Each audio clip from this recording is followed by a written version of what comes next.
Ce qui se passe aux États-Unis, c'est que nous savons que la guerre en cours n'est pas une guerre choisie par la Russie et l'Iran. D'une certaine manière, ils ont été contraints d'entrer dans ces guerres par Washington et par les décideurs politiques à Washington. Et maintenant, Donald Trump, dans sa dernière initiative, associe l'Iran et la Russie dans la nouvelle résolution sur les nouvelles sanctions. Cette résolution a été préparée par Lindsey Graham avec d'autres de ses amis. Et nous savons ensuite que Donald Trump a dit qu'il fallait aussi ajouter l'Iran à cette résolution. Donc, à Washington, l'idée de base est qu'ils vont continuer la guerre.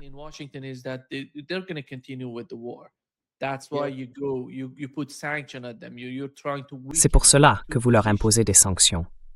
Vous cherchez à affaiblir deux positions. Et comment voyez-vous, John, ces deux fronts? Selon ce que je comprends, les deux régimes, la Russie et l'Iran, ont décidé de poursuivre la guerre comme une guerre d'usure, plutôt que d'escalader ou d'attendre de voir quelle serait la réponse des États-Unis. C'est la perception. C'est ce que vous observez sur le champ de bataille. Vous le voyez aussi dans la manière dont les décideurs politiques s'expriment, en Russie comme en Iran. Quelle est votre perception de cela?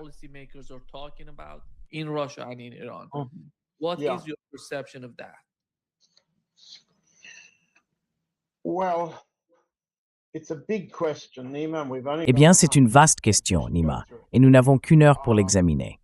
Comment puis-je y répondre brièvement et simplement? Oui, la guerre a été imposée à la Russie. Oui, la guerre a été imposée à l'Iran. Oui, la stratégie des États-Unis consiste à détruire la Russie en Europe, sa puissance en Europe. Et leur stratégie consiste à détruire l'Iran et l'influence de l'Iran dans la région du Moyen-Orient.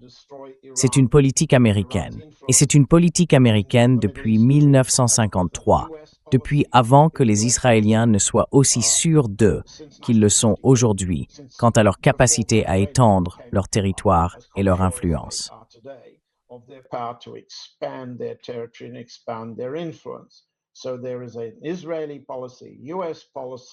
Il y a donc une politique israélienne, une politique américaine. Elles convergent vers la destruction de l'Iran. Que faire face à cela? Je peux surtout parler des options russes, les options stratégiques, opérationnelles et tactiques. Peut-être que si je réponds à votre question en combinant ces deux aspects et que nous examinons le modèle iranien dont la partie russe peut tirer des leçons aujourd'hui, cela répondra à la question de savoir comment faire face à la manière dont la stratégie de guerre américaine les traite tous les deux. Il y a donc un modèle iranien pour la partie russe, et j'y viens dans un instant.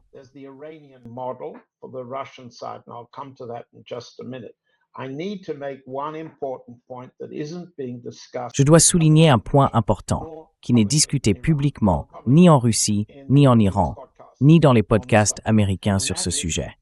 C'est la décision que la partie russe envisage. Autoriser ou non la Turquie à livrer des systèmes de défense antiaérienne S-400 depuis la Turquie, qui les a payés, et où ils n'ont jamais été tirés, à l'un ou l'autre des adversaires auxquels l'Iran fait face de l'autre côté du Golfe. Il s'agit soit des Émirats arabes unis, soit du Qatar, soit de l'Arabie saoudite.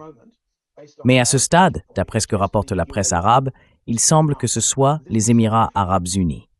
C'est particulièrement important sur le plan juridique.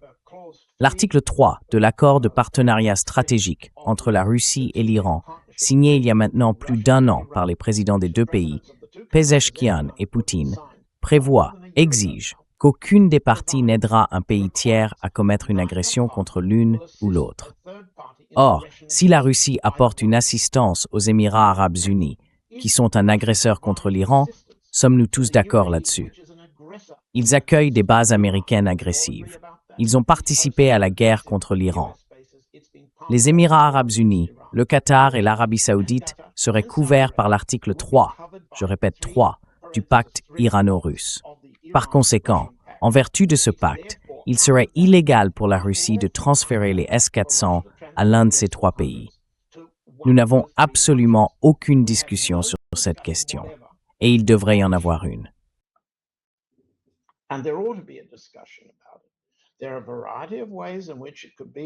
y a plusieurs façons d'affirmer que la Russie pourrait modifier les S-400, y installer un dispositif d'arrêt à distance ou faire un certain nombre de choses.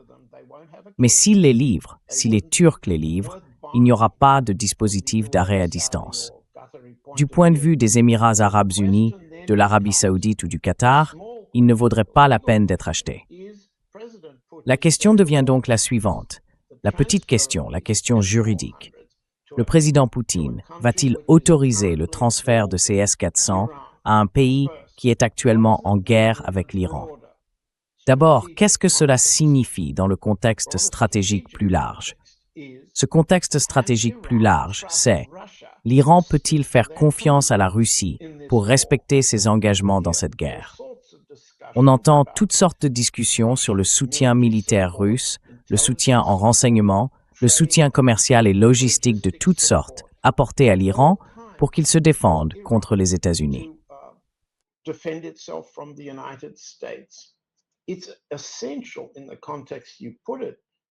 C'est essentiel dans le contexte que vous avez posé, Nima, et je suis heureux que vous l'ayez fait dès le début. Si les États-Unis pensent et mènent leur stratégie militaire et politique en visant à la fois l'Iran et la Russie, dans le même bateau, pour ainsi dire, le même bateau de sanctions, pour ainsi dire, le même ciblage sur le champ de bataille, pour ainsi dire.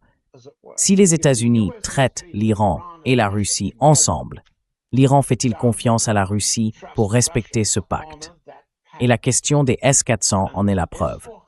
C'est au président de la Russie, à son porte-parole, au Conseil de sécurité, de le clarifier. Nous ne nous attendons pas à ce que la partie iranienne soulève publiquement cette question. Je la soulève parce qu'elle devrait être publique du côté russe, et ce n'est pas encore le cas. Mais cela soulève une question plus vaste.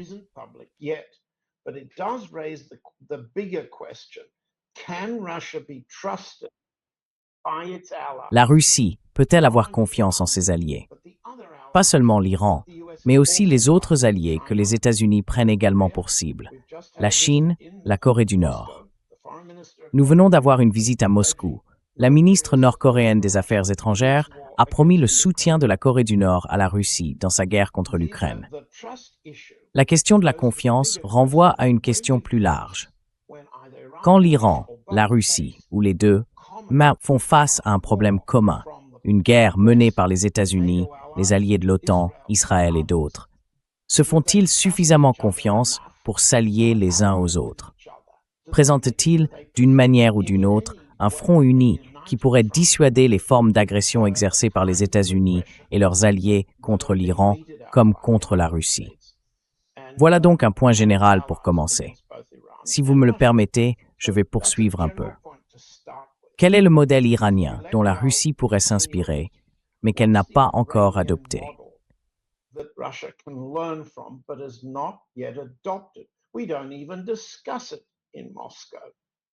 On n'en discute même pas à Moscou. Vous avez fait un travail remarquable, Nima, tout comme vos invités, pour expliquer comment fonctionne le régime du détroit d'Ormuz, que les gardiens de la révolution contrôlaient sur le plan opérationnel, mais que l'Iran a désormais inscrit dans le protocole d'accord, aujourd'hui annulé par l'escalade de la guerre américaine. Nous comprenons que le régime du détroit d'Ormuz est l'un des moyens par lesquels l'Iran peut peser stratégiquement sur l'économie américaine, sur l'économie des électeurs américains, sur leur peur de l'inflation. Cette combinaison d'inflation et de victimes, de sang et de prix, a toujours menacé les présidents américains et les sortants en période électorale. Alors, que voyons-nous faire l'Iran? Imposer le sang.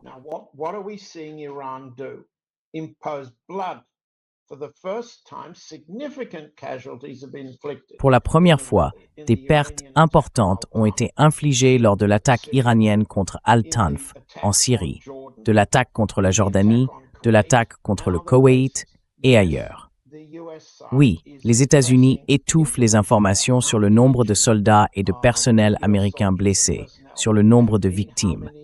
Mais le fait est que la partie iranienne cherche désormais à augmenter le coût en sang pour les États-Unis, de manière à ce qu'il ne puisse pas être dissimulé au public. C'est faible à l'échelle de la guerre du Vietnam, oui, Mais c'est significatif, même si c'est faible, parce que c'est une première depuis de très très nombreuses années. Le sang, plus l'inflation, ça tue des présidents. Les sacs mortuaires, plus l'inflation, ont tué des présidents au moment des élections. Lyndon Johnson l'avait compris, et c'est pour cette raison qu'il s'est retiré de la course à la présidence en 68.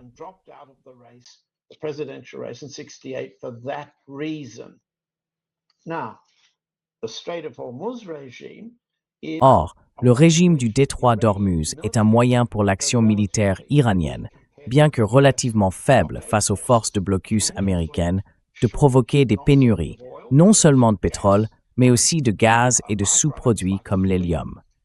Cela affecte les marchés mondiaux et le prix que les électeurs américains payent dans les urnes.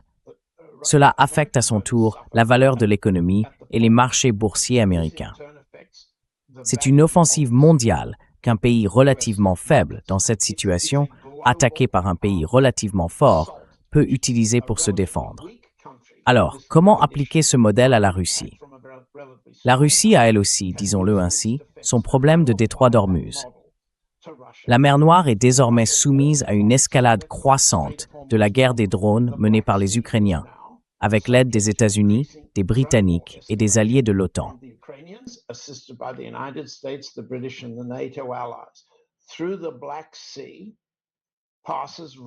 Environ 30%, voire plus, du commerce mondial du blé passe par la mer Noire. Certes, ce blé ne va pas aux consommateurs américains. Il ne se traduit pas par une hausse du prix du pain aux États-Unis. Il se traduit par une hausse du prix du pain, du prix de la farine, une hausse du prix du pain. Dans les pays pauvres, des pays pauvres comme l'Égypte, des pays relativement pauvres comme la Turquie, des pays pauvres d'Afrique. Mais la Russie est confrontée à un problème de type détroit d'Ormuz, le problème de la mer Noire. Et en mer Baltique, au niveau des détroits danois, la stratégie des États-Unis et de l'OTAN consiste désormais à enfermer le commerce russe. C'est l'une des raisons pour lesquelles des blogueurs russes, des blogueurs militaires et des commentateurs politiques éloquents comme Oleg Tsarev, un candidat ukrainien à la présidentielle en attente, soulignent que la marine russe n'en fait pas assez pour combattre ces blocus.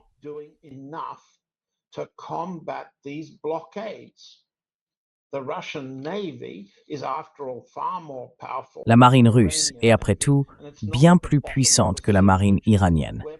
Et elle n'est pas au fond de la mer, là où, selon le président Trump, se trouverait la marine ukrainienne. Pourquoi la marine russe, la marine iranienne et, oui, n'a-t-elle pas tiré les leçons de la marine iranienne et du régime des détroits iraniens? L'argument, c'est pas le mien, je rapporte ce qui ressort des arguments russes, est le suivant. Pourquoi la marine russe n'a-t-elle pas été davantage armée et rendue plus efficace sur le plan opérationnel en mer Noire, en mer Baltique et dans l'escorte des navires commerciaux russes partout dans le monde, alors qu'ils font face à une menace d'escalade croissante? C'est un élément.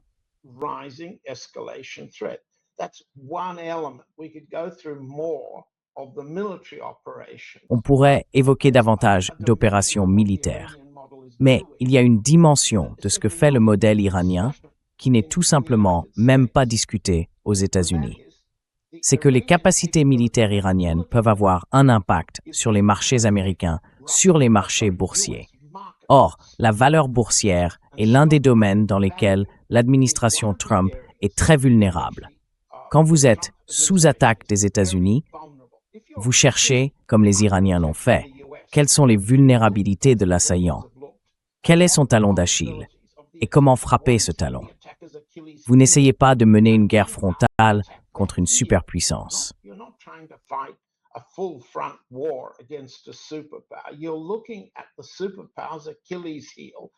Vous regardez le talon d'Achille de la superpuissance et vous frappez ce talon. Les Iraniens l'ont trouvé dans le détroit d'Ormuz, n'est-ce pas? La partie russe a la capacité, mais n'en parle même pas, de s'intéresser aux marchés américains et de les influencer par des méthodes de guerre. Par exemple, pour parler approximativement, 40% de la valorisation actuelle du marché boursier aux États-Unis, ce qu'on appelle le boom de l'intelligence artificielle, repose sur les valorisations d'une poignée d'entreprises américaines dirigées par des oligarques. Vous savez lesquelles? Google, Microsoft et Musk, par exemple. Musk, par exemple, participe activement à l'aide apportée à l'Ukraine pour attaquer la Russie. Pourquoi la Russie n'a-t-elle pas élaboré diverses contre-attaques contre les oligarques américains qui contrôlent 40% des marchés américains?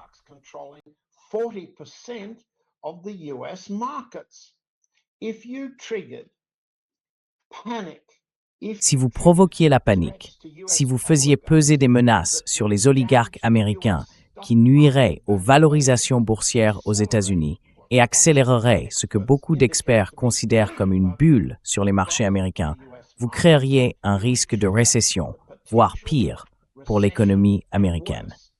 Et aucun président ne peut mener une guerre dans de telles conditions de récession.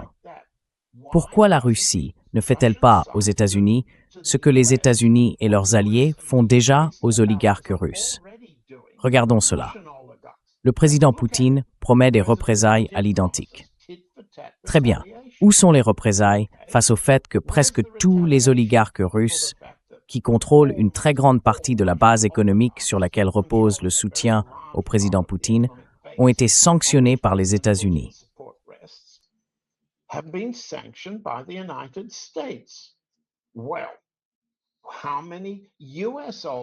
Eh bien, combien d'oligarques américains, à commencer par Musk, ont été sanctionnés ou visés par des mesures de rétorsion de la Russie? Pourquoi ne discute-t-on pas des options d'escalade du côté russe contre les vulnérabilités de l'économie oligarchique américaine de manière, je cite, donnant-donnant, en réponse à ce qu'ils font à la Russie?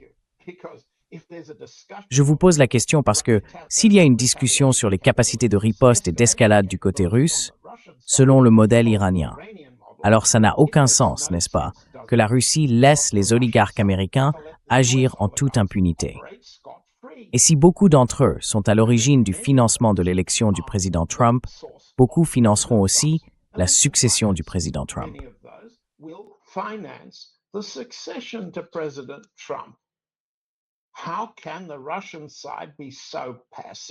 Comment la partie russe peut-elle être aussi passive, aussi silencieuse quand il s'agit de contre-attaquer? Je laisse cela sous forme de question, mais je passe au point suivant. Si le modèle iranien recommande de faire des choses comme ça, nous n'avons pas besoin de parler d'attaque nucléaire, ni même d'attaque iranienne en dehors du champ de bataille ukrainien. Pourquoi? Pour un certain nombre de raisons sur lesquelles nous pouvons revenir. Mais, au minimum, la Russie est encore très loin d'explorer et d'épuiser toutes les options d'escalade dont elle dispose. Elle ne les a même pas adoptées, testées ou mises en œuvre de quelque manière que ce soit. Je préfère m'arrêter là et vous reviendrez vers moi avec vos questions.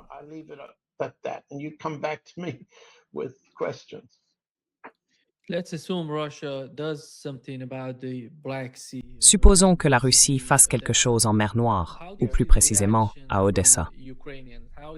Comment voyez-vous la réaction des Ukrainiens? Quelle influence cette réaction aura-t-elle sur la Russie? Parce que, quand on parle du détroit d'Ormuz, cela transforme en quelque sorte toute la région, avec cette nouvelle fermeture du commerce et la pression exercée sur d'autres pays. Mais quand il s'agit de la mer Noire, cela concerne l'Ukraine et les autres pays qui utilisent, qui reçoivent ce blé et tout ce qu'ils envoient à ces pays. Alors supposons que la Russie fasse cela. Comment voyez-vous la réaction de l'Ukraine?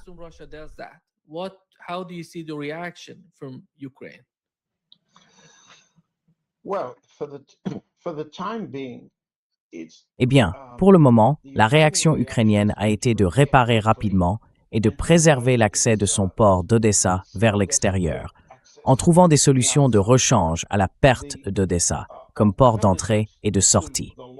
Un port de sortie pour le commerce ukrainien des céréales et un port d'entrée pour toutes sortes d'approvisionnements, principalement militaires. Si la Russie peut interrompre les livraisons par mer, les Ukrainiens détournent alors leurs exportations, notamment le blé, par les réseaux de canaux, par les systèmes fluviaux du Danube dans des pays voisins comme la Roumanie. Ces voies sont elles aussi exposées à des contre-attaques russes sur le théâtre ukrainien. Mais cela ne suffit pas à, disons, neutraliser Odessa. Je reviendrai sur la question de savoir si le niveau actuel des frappes a un impact mesurable sur les attaques ukrainiennes en mer Noire.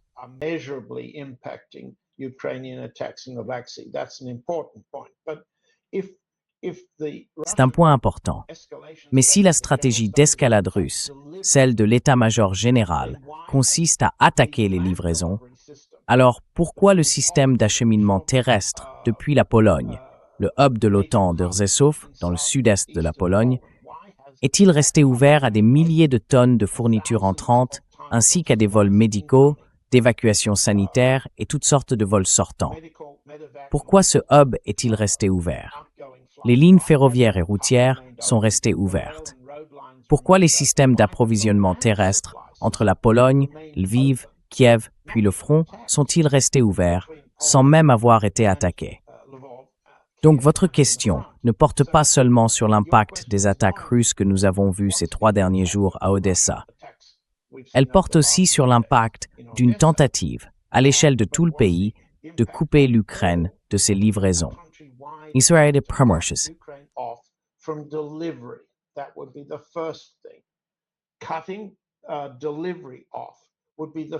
Couper les livraisons serait la première chose à faire. La deuxième chose, liée à Odessa, serait de détruire les systèmes de guidage qui opèrent dans l'espace aérien de la mer Noire, afin de guider les attaques de missiles et de drones. En partie depuis Odessa, en partie le long du front, en partie depuis l'arrière-pays ukrainien contre l'arrière-pays russe. Tant que les attaques contre les livraisons se limitent à la mer et ne visent pas le rail ni la route, tant qu'elles ne sont pas appuyées par des frappes contre les systèmes de guidage, surtout dans l'espace aérien de la mer Noire, alors les capacités d'attaque par drone de l'Ukraine, des États-Unis et de l'OTAN ne seront pas sensiblement affectées. Écoutez, ces attaques font aujourd'hui entre 50 et 100 victimes civiles russes par semaine.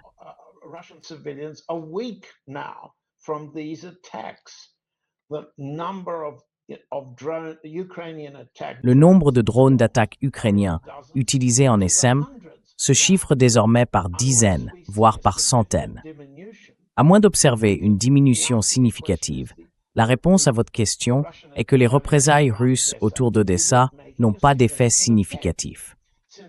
Puisque nous n'avons pas encore de représailles russes contre le guidage, notamment dans l'espace aérien de la mer Noire, ce système de guidage, les satellites américains, les drones américains, les avions britanniques à voilure fixe, toute la combinaison qui fournit au système ukrainien de drones son commandement et son contrôle reste inchangée.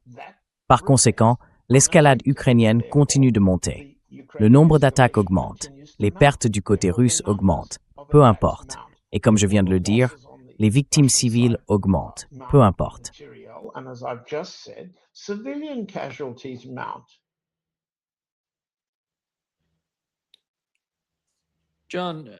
John, vous suggérez que la Russie attaque tous ces navires ou bâtiments qui entrent à Odessa.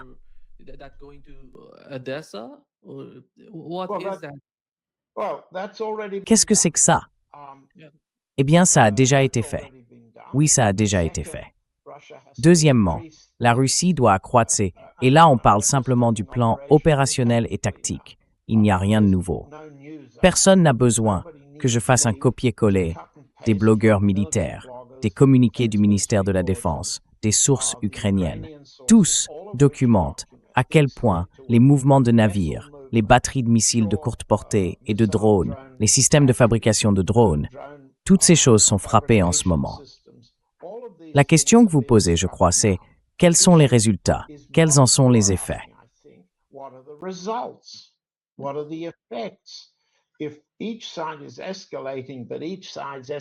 Si chaque camp intensifie l'escalade, mais que l'escalade de l'un ne réduit ni ne dissuade celle de l'autre, alors nous sommes dans une guerre d'usure et elle devient de plus en plus intense. C'est votre question? Je ne pense pas qu'il soit nécessaire de parler des chiffres.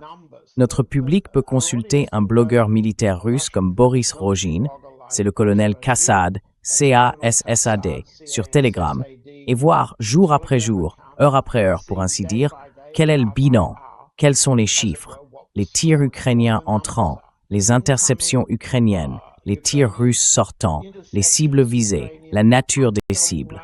Toutes ces données sont disponibles.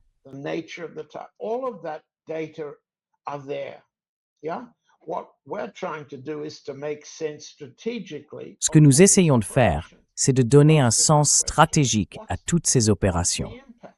Vous posez la bonne question. Quel est l'impact?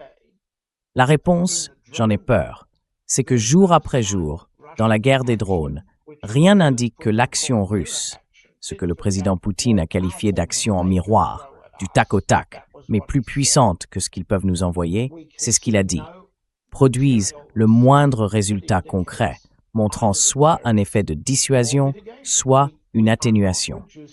Nous ne réduisons pas le nombre de drones qui arrivent. Nous ne réduisons pas non plus le nombre de Russes tués et blessés par ces attaques dans l'arrière-pays, sur les routes menant à la Crimée, dans les trains, et ainsi de suite.